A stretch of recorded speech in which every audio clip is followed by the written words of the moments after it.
Hola, queridos hermanos, aquí estamos de nuevo para hacer Buscando el Íntimo.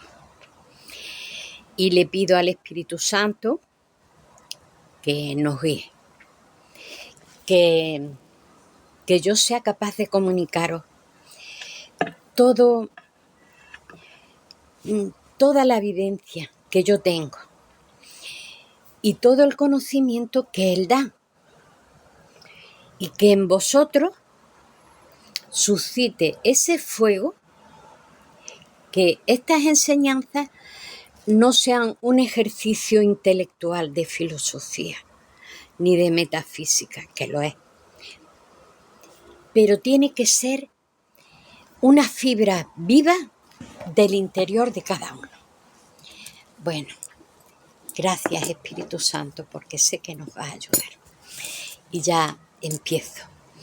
Mira, el día pasado, encaminando junto a ti, tengo que contestarlo personalmente a la persona que me lo dijo, que le gustó mucho, que era de los vídeos el que hasta la presente más le había gustado. Y lo que más le impactó a ella, los demás al respecto no me han dicho nada, pero yo ya me he dado cuenta y voy a poner un inciso. Lo que más le impactó a ella fue la historia de Rabí Akiva, que yo creo que en alguna ocasión más, si miráis los vídeos anteriores, pues también lo comenté.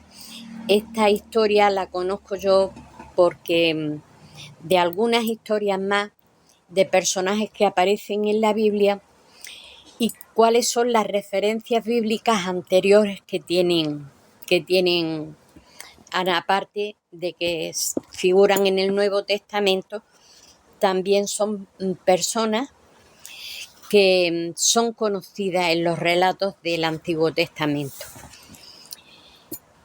Pero lo que a mí más me llamó la atención, porque fue ciertamente, y lo habéis notado todos, que fue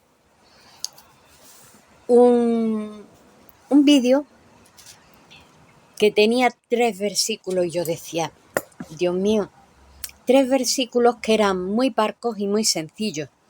Y digo, Dios mío, ayúdame a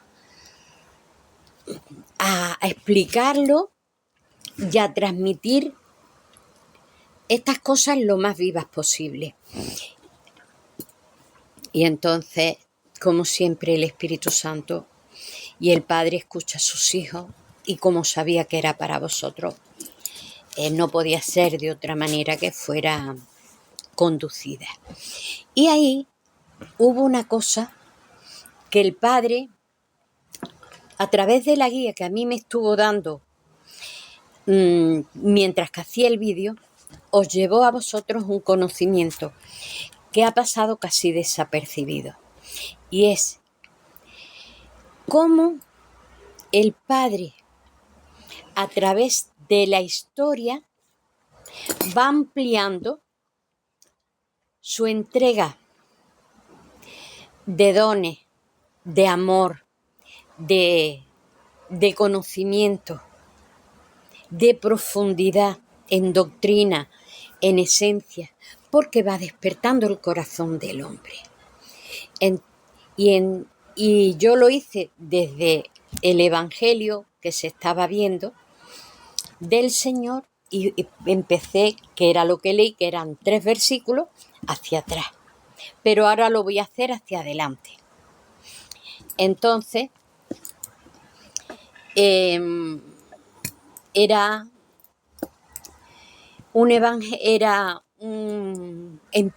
arrancó el Señor, porque Él me condujo hacia allí, porque ya no había más tiempo, si no hubiera ido más para atrás, y asombro de asombro.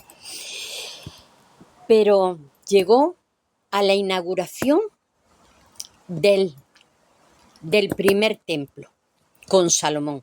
Entonces, la mentalidad que había del Señor que está con su pueblo, que lo acompaña en una nube, que los sacerdotes no pueden oficiar porque la nube y la potencia de la nube al meter el arca en el templo, pues es que no se veían ni la cara.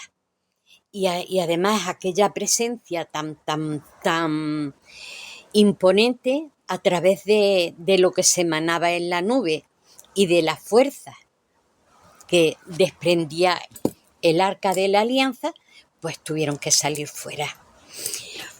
A continuación leí un verso del profeta David, que es justamente la inauguración y cómo habla proféticamente de que el Señor habita con su pueblo en el arca.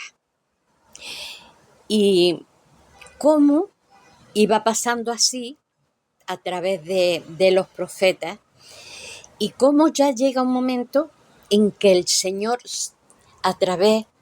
el Padre, a través de su Hijo, está despertando al pueblo sencillo, porque eso ya no queda entre los doctores de la ley y entre los cabalistas, porque entonces no se llamaban cabalistas, se dirían gnósticos, la gnosis del judaísmo, la parte, digamos, más interior del judaísmo.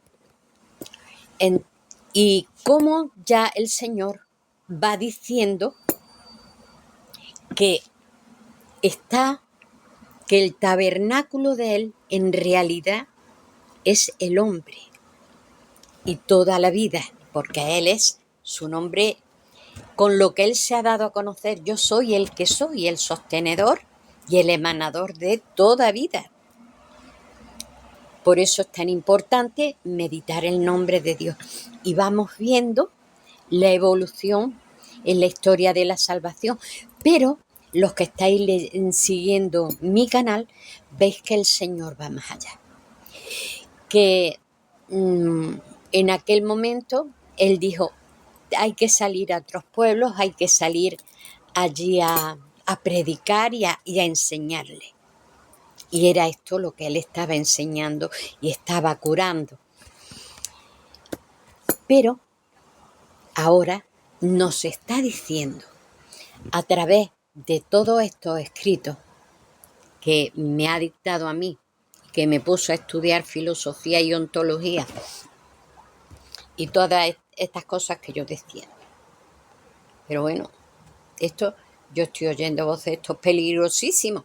Pero bueno, mientras que oigas, ponte a estudiar filosofía o ponte a estudiar conceptos importantes de esto y de aquello, pues bueno, pero a ver si después viene la manipulación mental hacia otras cosas. Y os comenté que me fui al psiquiatra. Por supuesto, yo estaba en una situación personal muy delicada y yo no le solté prenda al psiquiatra de que yo oía voces, de que a mí me hablaban a nivel que yo lo oía perfectamente, pero a nivel interno. De manera que había una diferencia entre una alucinación y esta percepción psíquica. Pero yo, que no tenía experiencia ni a través mía, ni de mi familia, ni ninguna cosa de esta, pues pensé, como enfermera, al bajito zapato de tacón alto y al que tiene ardores bicarbonato. Pues yo estoy oyendo voces, pues al psiquiatra y ya está. Entonces, hacer una reflexión y volver a mirar el vídeo anterior. Que esto no se os pase. Y ahora me centro en esto. Y aquí he copiado del Evangelio de Juan, en el capítulo 3, el versículo 5, lo he copiado aquí y le digo al Señor, porque esto viene así escrito: de cierto os digo, que el que no naciere del agua y del Espíritu no puede entrar en el reino de Dios. Y mi pregunta es la siguiente, porque yo quiero tener los criterios muy claros. pero no es de conclusiones lógicas que yo llego, sino que él me las confirme. Si coinciden bien y si no, pues aprendo, porque verdaderamente la guía es la suya. Y entonces el Señor contesta aquí. Esta comunicación que el Señor me dio también es densísima y también la voy a partir en 2 veces para que se asimile bien. Dice el Señor, nos dice a todos por qué. Ahora vosotros os ponéis en primera persona quien lo recibe directamente esta conversación. Que el amor, paz, luz y bien estén con tu espíritu. Una guía personal para todos, que vale para todos. Que vale para todos. Amada, amada mía, mi amor, que eres yo caminando entre las gentes llenas de sufrimiento, ignorantes, gobernantes corruptos y una sociedad estrangulada en el egoísmo y en el poder y la codicia. Cuando yo hablé del agua, es una figura simbólica de la sabiduría, porque al igual que el agua fertiliza la tierra y la llena de vida, así el agua significa,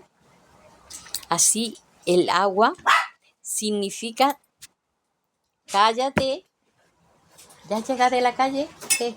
¿Pipí, caca hecho? ¡Ay, qué bien! Ya llena, cuando, me perdonas que me distraigo, mira, por favor, llévate a la perra. Cuando yo hablé del agua, es una figura simbólica, una parábola. Allí esto lo entendió muy bien el pueblo, porque la figura del agua como generadora de vida tenía ya una gran tradición en el pueblo hebreo.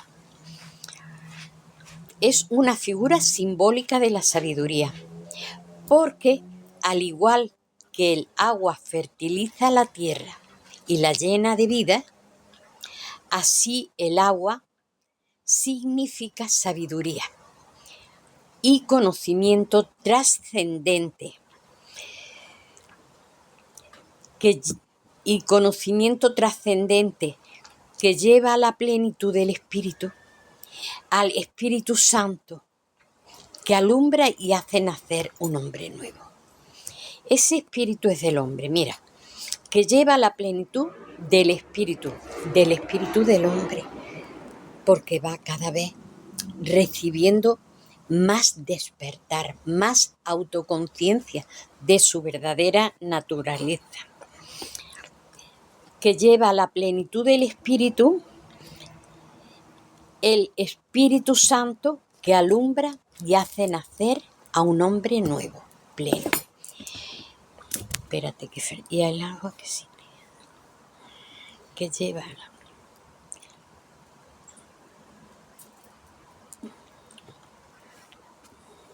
eso, a un hombre nuevo, pleno, dice. Y allí nace un hijo de Dios consciente. Ya tiene plena consciente, poderoso, lleno de amor, que manifiesta y vive el mismo sentir de Dios. Ya empieza a participar del mismo sentir, aunque todavía esa conciencia de unidad, ese vínculo profundo de ser uno en el Padre, y el Padre que está en ti y que es el que te da la vida que tú tienes, que es su vida, ya está empezando eso a abrirse. Y el Señor nos está educando cuando llegó a la tierra a través de todas sus enseñanzas en los evangelios, una relación cercana, una relación muy entrañable, muy de confianza, porque la omnisciencia del Padre hace que conozca muy a fondo y mejor que nosotros mismos nuestras propias circunstancias, nuestros propios retos, nuestro propio caminar en la vida y el devenir que tenemos. Entonces es una comunicación vis a vis, intensísima e entrañable e ineludible, sin que las oraciones litúrgicas, sin que la oración comunitaria, sin que el sentido del pueblo pierda su esencia de aglutinación para dar culto, la reverencia que se merece al Padre en las sinagogas, en las iglesias y en la familia.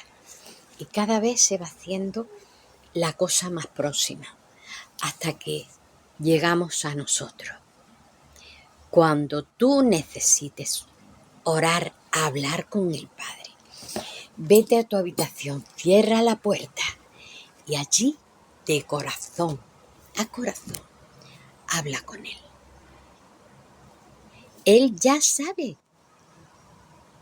todo lo que tú le vas a decir de antemano. Él ya lo sabe. Todo lo que tú le vas a decir de antemano.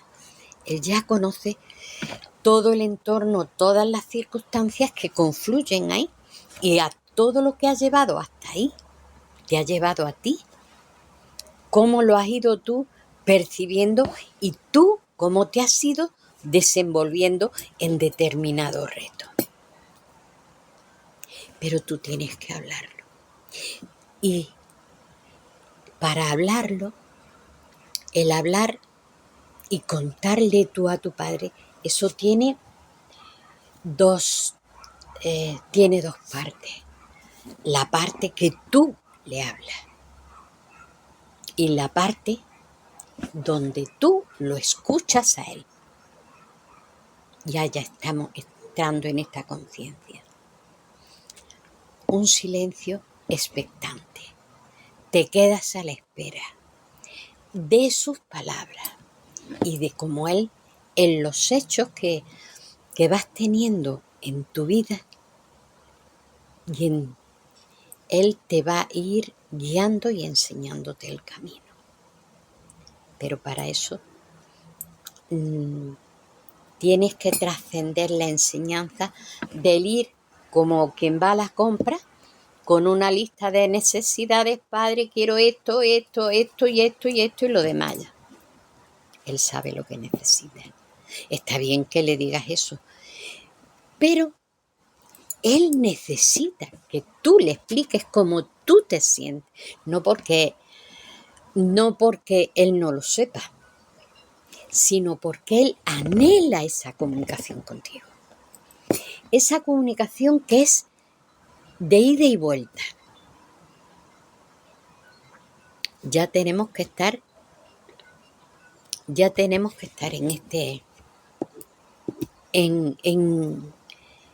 en esta dinámica de escucha, de contempla, de estar atento, de observar los acontecimientos y todo lo que nos rodea, porque allí están las indicaciones del Espíritu Santo, las del Padre, las que nuestro Señor, también habiendo vivido en la tierra como nosotros, cómo Él se desenvolvió, de manera que en el Señor, en Jesús de Nazaret, Yeshua ben Yosef, tenemos una guía cierta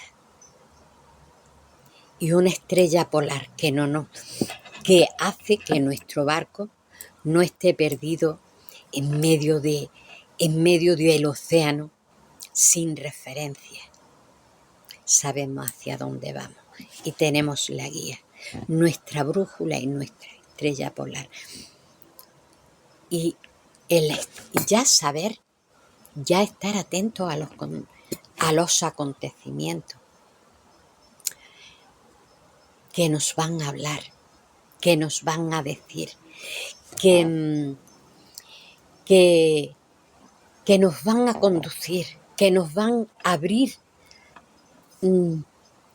abrir luces, que nos van a enseñar a percibir más allá.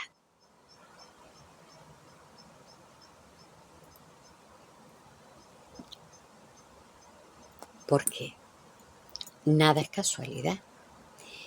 Y seguramente a veces no ha pasado, porque a mí me ha pasado mucho, que en conversaciones normales y corrientes, incluso en el mercado, a lo mejor la señora que va delante de ti pidiendo pues o bien la carne, el pescado, o la fruta, o la verdura, o lo que sea,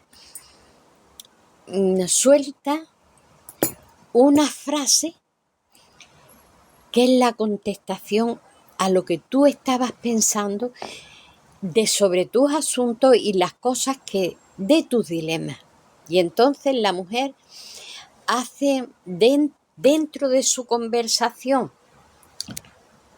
con el hombre, con el carnicero, el frutero o el pescadero, entra en un diálogo y de forma coloquial dice esa frase que te llega a ti como un campanazo que te da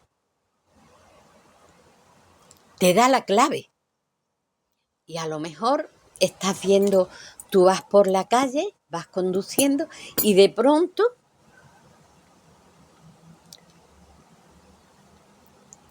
de manera casi subliminal te percatas de un cartel que está puesto en la pared al lado de un anuncio, pero que no es el anuncio plenamente, y dice, por ejemplo, siempre hay que mantener el rumbo en la esperanza y continuar. Y después viene para abajo el por qué se había pegado aquel cartel, aquel pasquín allí, donde esa frase viene al pelo. Pero a ti te responde, te anima y es un reto para continuar. Eso, quien dice eso, pues puede decir muchas más cosas. Por eso dice, el Espíritu Santo que alumbra y hace nacer a un hombre nuevo y pleno. Ya estamos viviendo de otra manera, aunque sea la misma forma, aunque hace, por ejemplo, 2 años, pues estábamos comiendo y con los mismos horarios de ahora y con un estofado de patatas y carne, y estábamos tomando pues verduras y zanahorias, un salteado, lo mismo que ahora lo tomamos. Pero eso es la forma de sobrevivir el cuerpo.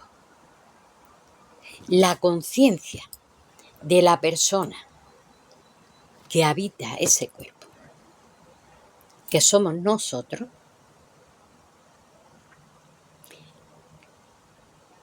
ya tiene un alcance diferente. Ya tiene un alcance diferente, totalmente diferente. Y así tenemos que ver y descubrir la importancia que tiene. Inclusive el cuerpo, que bien es nuestro soporte, que no nos podemos identificar con el cuerpo. De manera que yo ahora, si me miro al espejo y me acuerdo cuando yo tenía 30 o 35 años, yo tenía un pelo castaño oscuro y una melena súper preciosísima, y ahora está gris. Entonces, yo me tengo, el cuerpo me da una identidad y me ubica en un espacio y me sirve de vehículo. El cuerpo forma parte de mí y de mi expresión. Y el cuerpo es sagrado. ¿Por qué? Porque es el arca de la alianza. Es el sagrario más sublime. La Basílica de San Pedro, tan grandiosa, no es ni por asomo lo sagrado y lo trascendente que es el cuerpo de un hombre. Aunque sea el que pasa por ahí, sea el guardacoches que está guardando los coches, cogiendo un dinerillo y que después ese hombre, pues, que es una excelente persona y lleno de sabiduría, está luchando y conviviendo con una dependencia. Pero no porque esté en esa situación, no porque no haya tenido acceso al colegio, que no lo tuvo. Yo estoy hablando de un guardacoches al que estimo mucho y al que veo como una persona excepcional y llena de sabiduría. Pero es que es el tabernáculo del Altísimo, un hombre lleno de dignidad. ¿Por qué? Por la unidad. Y porque Dios es el sostenedor y el emanador de todo, de mí. Por eso me tengo que mirar con mucho respeto, tener mucho sentido del respeto, de la dignidad que soy y que soy. Y que soy. Dice, y entonces hace nacer a un hombre nuevo y pleno. Allí nace el Hijo de Dios consciente, poderoso, lleno de amor, que manifiesta y vive el mismo sentir de Dios. Y esto independientemente del estatus social que tenga. Esto se da independientemente, porque es Dios mismo en acción. Y ahora me estoy acordando de que hay grandes lumbreras dentro de la espiritualidad. San Francisco de Asís, un hombre rompedor en un momento donde el dinero y el materialismo tenía, y él arrambló con todo eso y vivía de la providencia. Bueno, y está, por ejemplo, un Tomás de Aquino, un hombre súper cultivado, un hombre que dilucidó tantas cosas. San Agustín de Hipona,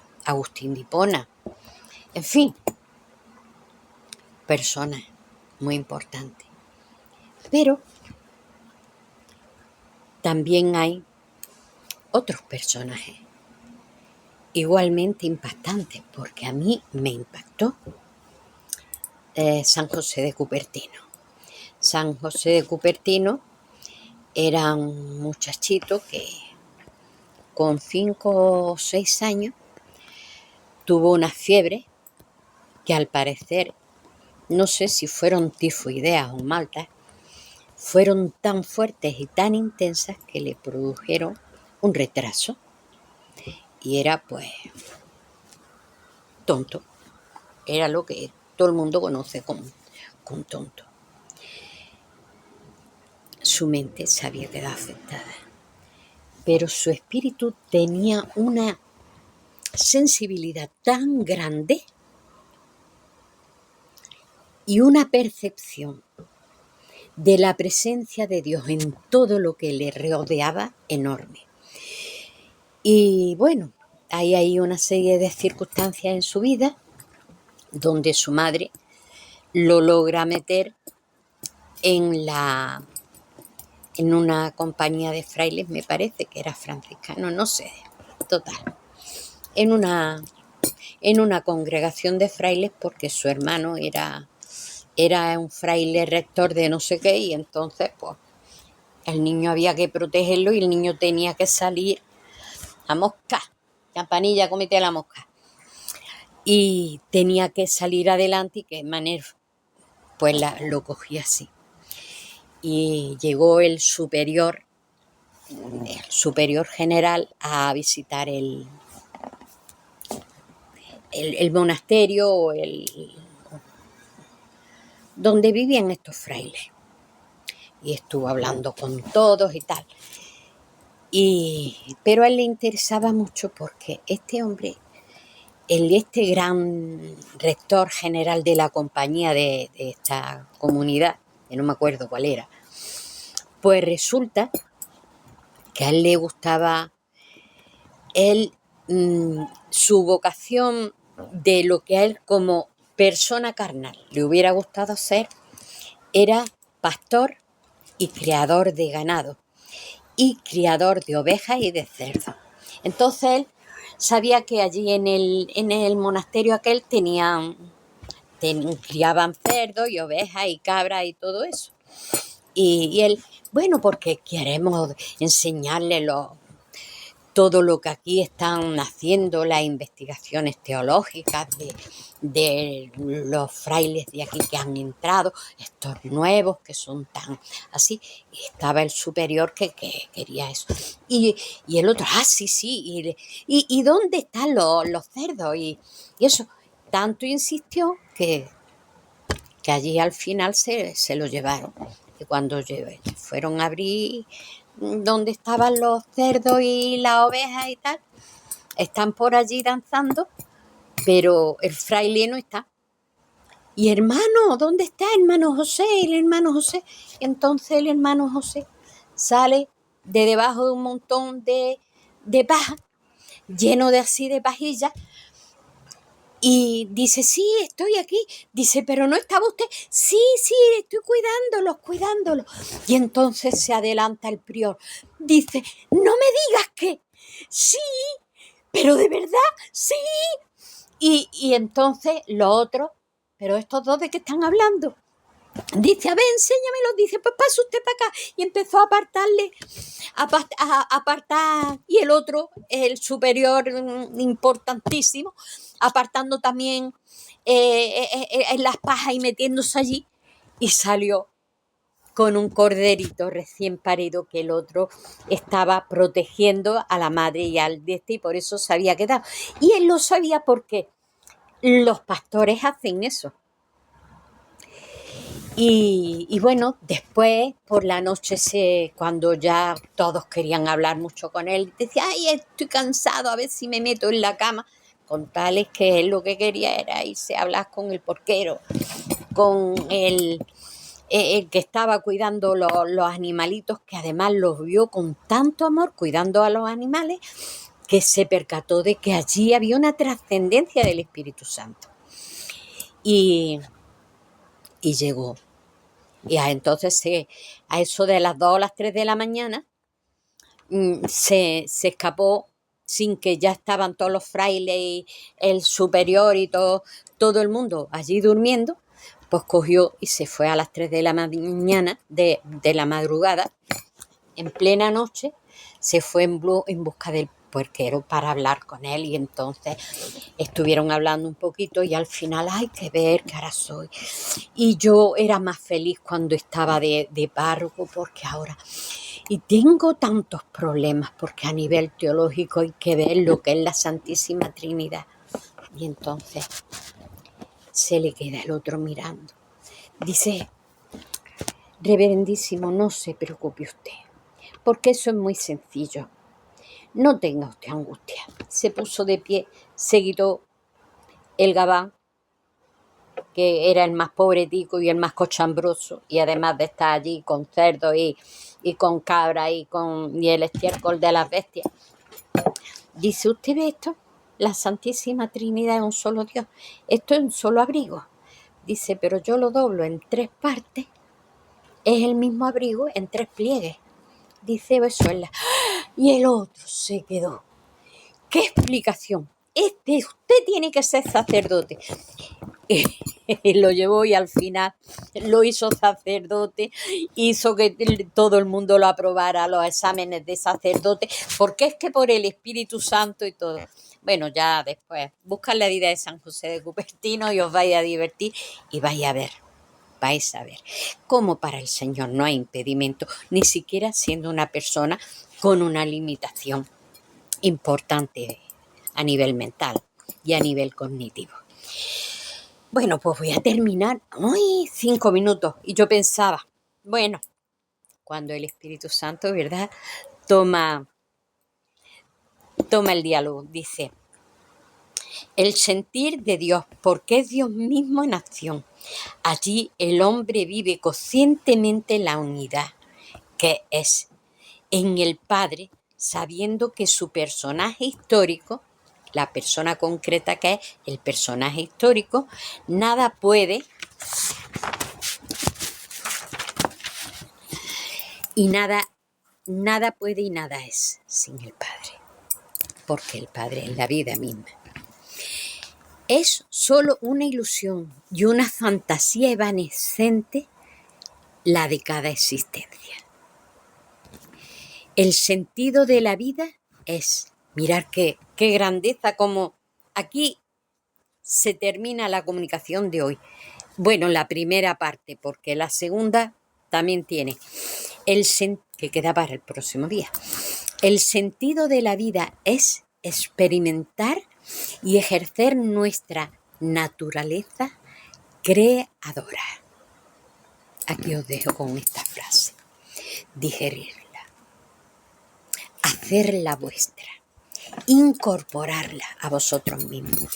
El sentido de la vida es experimentar y ejercer nuestra naturaleza creadora. Y atreveros a vivir esto. Bueno, Dios os bendiga. Muchas gracias por estar seguir y escuchar estas comunicaciones del Señor, Grupo Exquisito. Sé que cada día vamos a ser más y ser muy felices. Y mirar en todo y en todos el reflejo de vosotros mismos.